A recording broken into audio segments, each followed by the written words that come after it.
मैं सर पहले अटेम्प्ट में स्क्रीन आउट हो गया था। अच्छा। यस सर, अपने पहले सेशन में। तो सर मैं उसके बाद थोड़ा सा मुझे लगा था कि अपने यहाँ पर सेल्फ डाउट होने लगा था। बिल्कुल। तो उसके उपरांत सर फिर मैं पढ़ाई थोड़ा दिन के लिए छोड़ दिया था अगले अटेम्प्ट के लिए, जो कि मेरा अंतिम अटेम्प्ट था इस बार वाला। तो सर जब मुझे लगा कि अब मुझे इसे क्लियर करना ही करना है, अंतिम अटेम्प्ट है और इसमें किसी तरह से झोंक देना है सब कुछ। बिल्कुल। तो उसके लिए सर मैंने सोना बंद कर दिया सर। मैं बस बताना चाहता हूँ, लाइक मैंने लास्ट 15 दिन, एक दिन दो दिन एग्जाम के पहले को छोड़ के, मैं जब मन तब, हमारे बिहार में बोलते हैं जब मन तब, मतलब एट एनी पॉइंट, उसी भाषा में बोलिए। हाँ सर, हम तो चाह रहे हैं बिहार वाली भाषा बोलिए। तो सर जब मन तब मैं सो जाता था, जब भी मन करता था, और मैं रात भर पढ़ता था सर।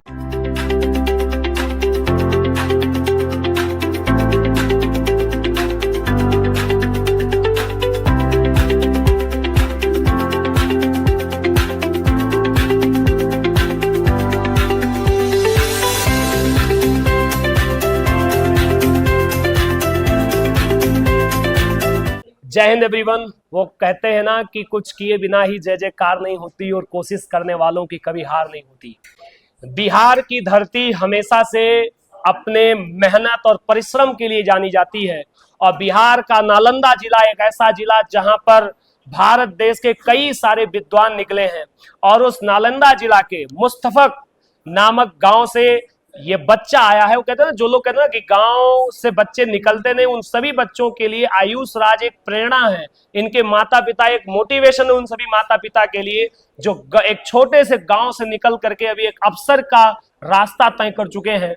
तो सबसे पहले आपको आयुष बहुत बहुत शुभकामनाएं।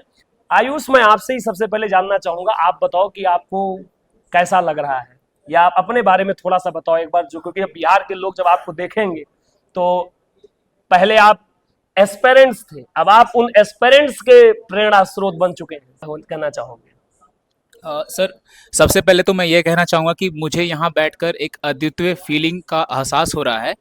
और अगर मैं अपने बारे में बात करूँ तो मेरा नाम आयुष राज है, और मैंने 12th तक की पढ़ाई सैनिक स्कूल अमरावती नगर, जो कि तमिलनाडु में है, वहाँ से की। और उसके उपरांत मैं फिर एक साल का ड्रॉप लिया, और उसमें मैंने एनडीए की तैयारी करी अच्छे से।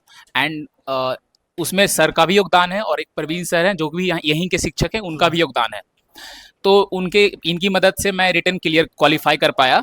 और उसके उपरांत मैंने एसएसबी के लिए यहाँ से कोचिंग ली, और फिर मैंने एसएसबी में एनडीए एंट्री के लिए आर्मी में जलंधर से रिकमेंड हो गया। क्या बात, बहुत बहुत शुभकामनाएं। अब मैं सर आपसे जानना चाहूंगा, एक माता पिता के लिए दरअसल जो सपना होता है, माता पिता सोते भी हैं तो सोते में उन्हें यही सपना आता है कि एक दिन मेरा बच्चा कामयाब हो जाए। क्योंकि ऐसे भी लड़के होते हैं जो चोर बन जाते हैं, डाकू बन जाते हैं, और क्या नाम, माता पिता का नाम डुबा देते हैं। मैं बच्चों को कहता हूं कि जब आपके पिताजी आपको डांटे तो कभी उनसे एक लफ्ज आप बाहर मत करो, क्योंकि जिस दिन बेटा बाप बन गया उस दिन बाप जिंदा तो रहता है, लेकिन जिंदा जिंदे खत्म हो जाता है। आज आप अपने बेटे की कामयाबी को देख रहे हैं, उसके गौरव गाथा को सुन रहे हैं, आपको कैसा महसूस हो रहा है? बहुत अच्छा लग रहा है। जब आपको पहली कॉल आपके बेटे ने करी कि पापा मैं रिकमेंड हो गया, क्या कहना चाहोगे? अच्छा, वो कॉल ही बता दो हमें कि थी क्या कॉल, जब ये एसएसबी में गए थे और एसएसबी जब रिकमेंड हुई उसके बाद उन्होंने आपको कॉल किया होगा, तो क्या कॉल किया था, मैं यही जानना चाह रहा हूँ। पहला दिन जब एंट्री लिया तब तो मन लग रहा था क्या होगा क्या नहीं होगा। उसके बाद बोला पापा हम अंदर हो गए। अच्छा। उसके बाद फिर लास्ट दिन बोला कि पापा हमारा सेलेक्ट हो गया। क्या बात। आप जब बच्चे ने बोला सेलेक्ट हो गए, आपने क्या किया, माता जी को कैसे बताया इनकी जो है? फोन से तुरंत बताया। अच्छा, आप नहीं थे वहां पर, फोन से तुरंत नहीं, बताया? हम तो थे वहाँ यूपी में खलीलाबाद में थे। अच्छा, आपकी पोस्टिंग खलीलाबाद में थी जी। तो आपको कैसा लगा जब आपको पता चला कि आपका बेटा सेलेक्ट हो गया है, तो आपको कैसे, क्या लगा? बहुत खुशी हुआ जी। 2 बहन भी है। हाँ। सारा मिठाई बांटने लगे। अच्छा। हाँ। बहुत बढ़िया। वैसे मैं बता दूं कि पड़ोसी को बड़ा तकलीफ हो गया होगा। ठीक है, होता क्या है, मैं आपको एक बात बता दूं कि कई बार जब बच्चा, देखो 2 तरीके के लोग होते हैं। एक होता है कि नहीं, जब तक सिलेक्शन नहीं होता है तब तक उसी लड़के की बुराई करेंगे, देहरादून भेज दिए बर्बाद हो जाएगा। और जिस दिन लड़का सेलेक्ट हुआ उस दिन सबसे पहले गमछा लेके वही पहुंचेंगे तुम्हारे घर। अरे हमने तो बचपन में ही कहा था ये अफसर बनेगा, तुम बात ही नहीं मान रहे थे। जिसका फोन जीवन में नहीं आता वो भी फोन करके बधाई देना शुरू कर देते हैं, बधाई हो, शुभकामनाएं। तो आपके पास बधाइयों के फोन के तांता लगा हो। कैसे पास हो गया ये? अच्छा, बिल्कुल ये सच्चाई है आज, क्योंकि मैं एक ऐसे बैकग्राउंड से आता हूं गांव के, जहां पर ये चीजों को मैं देखता हूं। तो मैं बच्चों से कहता हूं कि अगर तुम, जैसे हमारे यहाँ जो बच्चे रिटर्न की तैयारी करने आते हैं, नो डाउट जाहिर सी बात है जितने बच्चे आते हैं हर बच्चा कामयाब होकर नहीं जा पाता है, लेकिन मैं उनसे एक बात कहता हूं कि देखो कामयाबी मिलना ना मिलना एक अलग बात है, लेकिन एक अच्छा इंसान डेवलप होकर के जाओ आप। क्योंकि जब आप यहाँ से वापस जाओगे आप कुछ भी नहीं कर पाओगे, तो भी आपके माता पिता आपको कभी गाली नहीं देंगे, कभी आपको कोसेंगे नहीं। लेकिन ध्यान रखना मेरे बच्चे कि जब यहां से आप असफल होकर के, वो असफलताएं नहीं होती, आप बहुत कुछ सीख करके जाते हो, लेकिन जब आप वापस लौट करके जाते हो तो आपके माता पिता आपको परेशान नहीं करते हैं, लेकिन वहां समाज में बैठा हुआ वो पड़ोसी आपको चैन से जीने नहीं देगा। वो कहेगा देखो कर्नल बन के वापस आ गए। तो इसलिए जब पढ़ाई में मन ना लगे तो अपने माता पिता की मजबूरियों को याद करो। मैं बताना चाहूंगा कि पढ़ाई में सबसे ज्यादा आजकल बच्चे क्या करते हैं सर, मोबाइल में शॉर्ट्स देख के मोटिवेशन लेते हैं। मैं उनसे कहता हूं आपके माता पिता से बड़ा मोटिवेशन कोई है ही नहीं। आपके पिताजी किस मेहनत से आपको पढ़ा रहे हैं वो आप ही जान रहे हो ना। तो आप एक बात बताइए, जब बच्चा आपका 11वीं 12वीं में रहा तो उस समय इस बच्चे का कोई ऐसा टाइम जिस समय आपको लगा हो कि यार बच्चा बिगड़ रहा है, यहाँ पे शरारती थे कि नहीं थे बचपन में? तो बच्चा तो यहाँ नहीं रहा, तो सैनिक किस लोग तमिलनाडु में था। शरारत पना था कि नहीं था? नहीं, शरारत बना था। सीधे आदमी? नहीं, एक ही लग रहा था कि जो मोबाइल देखता है, हाँ। तो लग रहा था कि पता नहीं मोबाइल में क्या देख रहा है। अच्छा। जब पास हो गया तब लगा कि हाँ ये पढ़ रहा है। मोबाइल में लेक्चर देखता था हम लोगों का, जैसे हम लोग जो यहाँ ऑनलाइन पढ़ाते थे तो वही जो है बैठ करके मोबाइल में पढ़ाई कर रहा था। असली बात सर 2 बजे 3 बजे रात तक देखता था। हाँ। तो लगे कि पता नहीं पढ़ता है क्या करता है, कहीं चैटिंग तो नहीं चल रही, हेलो बाबू क्या कैसे हो? दिमाग में वही लगता था। जी जी। जब पास हो गया तब लगा कि नहीं पढ़ रहा था। आयुष, आप अपने माता पिता के जो है इस विश्वास को जो आपने बनाए रखा, इसके लिए आपको बहुत शुभकामनाएं। और हर माता पिता का यही सपना होता है कि हमारे भी आयुष जैसे बेटे हों, आदर्श जैसे बेटे हों। मतलब जो बच्चा सफल होता है, हर माता पिता यही चाहता है कि भाई मेरा बच्चा, कौन माता पिता ऐसा जो ये नहीं चाहता कि मेरा बच्चा कामयाब ना हो? हर माता पिता का यही सपना होता है।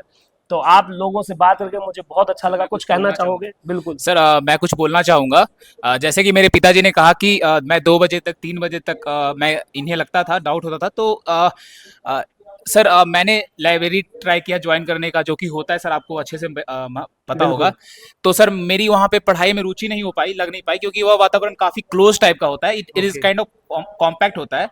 तो सर मेरी पढ़ाई मेरे अनुसार बस मेरे एक घर में एक कमरा है छत पे, जो कि काफी पुराना है, बस उसी में हो पाती है सर। तो मैं उसमें पढ़ता था। मैं सर पहले अटेम्प्ट में स्क्रीन आउट हो गया था। अच्छा। यस सर, अपने पहले सेशन में। तो सर मैं उसके बाद थोड़ा सा मुझे लगा था कि अपने यहाँ पर सेल्फ डाउट होने लगा था। तो उसके उपरांत सर फिर मैं पढ़ाई थोड़ा दिन के लिए छोड़ दिया था, अगले अटेम्प्ट के लिए, जो कि मेरा अंतिम अटेम्प्ट था इस बार वाला। तो सर जब मुझे लगा कि अब मुझे इसे क्लियर करना ही करना है, अंतिम अटेम्प्ट है और इसमें किसी तरह से झोंक देना है सब कुछ। तो उसके लिए सर मैंने सोना बंद कर दिया सर। मैं बस बताना चाहता हूँ, लाइक मैंने लास्ट 15 दिन, एक दिन 2 दिन एग्जाम के पहले को छोड़ के, मैं जब मन तब, हमारे बिहार में बोलते हैं जब मन तब, मतलब एट एनी पॉइंट, उसी भाषा में बोलिए। हाँ सर, हम तो चाह रहे हैं बिहार वाली भाषा बोलिए। तो सर जब मन तब मैं सो जाता था, जब भी मन करता था, और मैं रात भर पढ़ता था सर। तो वही पेरेंट्स को लगता था, और इसमें कोई अथी नहीं है, इसमें कुछ है नहीं sir. It is up to me to show my result. Obviously मुझ पर डिपेंड करता है सर कि मैं इन्हें रिजल्ट प्रस्तुत करूँ। और फिर उसके पहले का जो प्रोसेस है, यानी रात तक जागना या फिर पढ़ना, किसी भी समय जो जिसके लिए भी अच्छा हो, तो वो सब तो पार्ट एंड पार्सल होता है। नहीं, मैं तो बच्चों को हमेशा कहता हूं कि जब आप कोई गलत काम करने जाते हो तो क्या पापा से पूछ के जाते हो? जब किसी लड़की से दोस्ती करते हो तो कहते हो पापा मैं इसको गर्लफ्रेंड बना लूं, नहीं पूछते हो। तो जब अच्छा काम कर रहे हो तो उसमें अगर पिताजी ना भी हो तो अच्छे काम में आप कर लिया करो, गलत काम मत करिए, अच्छे काम आप कर लिया करो। और आप देख रहे हैं कि जिस तरीके से आज माता पिता प्राउड फील कर रहे हैं, मैं आशा करता हूं, उम्मीद करता हूं कि मेरे जितने भी स्टूडेंट्स हैं इस वीडियो को देखेंगे, आप सब महसूस करिए कि यहां पर आप बैठे हो और यहां पर आपके माता पिता बैठे हैं। तो एक बार फिर से सर आप लोगों का बहुत बहुत धन्यवाद। और हमें उम्मीद है कि ड्रीमर से इनका नेशनल डिफेंस एकेडमी का जो रास्ता होगा वो काफी आसान होगा और वहां पर भी आप ड्रीमर्स का नाम, अपने माता पिता का नाम, हमारे honourable founder mister Hariom Chaudhary sir का भी नाम रोशन। क्या बिल्कुल कहना सर। चाहोगे हरिओम सर के बारे में? सर हरिओम सर मेरे अनुसार काफी सरल व्यक्ति हैं, एक सिंप्लिसिटी के एपिटोम है सर, हमारे अंग्रेजी में बोलते हैं हाँ। Epitome of simplicity. हाँ। और अगर मैं कहूंगा तो paragon of perfection in a personality such a way that he renders himself like, sir वो एक फैले हुए इंसान है, कोई भी एक्सेस कर सकता है, एक एक्सेसिबल व्यक्ति हैं, और वो होना बहुत ही इंपॉर्टेंट है अगर इतने बड़े संस्थान को वह सर ऑपरेट कर रहे हैं तो। बहुत और बढ़िया। सर अगर मैं एम्पैथी की बात करूं तो सर में कूट कूट के है। इसका सरल एग्जांपल यह है कि सर ने सर एक्चुअली मैं एसएसबी के लिए कहीं नहीं जाना चाहता था, मैं चाहता था कि मैं एकदम नेचुरल जाऊं, घर से उठ के जाऊं, बट जब मैंने सुना कि ड्रीमर्स फ्री कर रहा है आप और free only SSB accommodation, yes sir, only accommodation का चार्ज कर रहा है, तो मुझे लगा कि 7,000 इज नथिंग।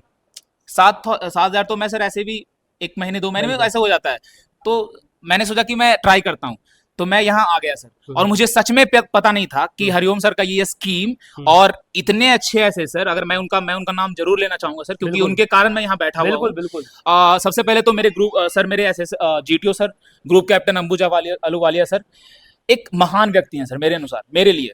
उसके बाद सर विंग कमांडर दीपक त्यागी सर, फिर हमारे IO sir, captain Indian navy के जायसवाल सर, और अभिनव सर जो कि आज नहीं यहाँ प्रस्तुत हैं, बिल्कुल। और रोजर सर, तबीयत और भी खराब है सर, तमाम बिल्कुल। Team sir. जैसे आप संभालते हैं, आप लड़कों को एसएसबी तक ले जाते हैं, तो सर मैं कहना चाहता हूं कि जिनका मैंने नाम लिया वो आपकी तरह ही हैं, बेमिसाल, बुलंद और बेहतरीन, जो कि एसएसबी से एकेडमी तक ले जाते हैं। बिल्कुल, बहुत तो बढ़िया। सर ये कॉम्बिनेशन ड्रीमर्स को यूनिक बनाती है और ड्रीमर्स को अपने आप में एक अलग स्थान। और सर मैं बिल्कुल नहीं कहना चाहूंगा कि मैं कोचिंग के लिए आया था, परंतु मैं यह कहना चाहूंगा कि मैं यहाँ आके बहुत कुछ सीखा।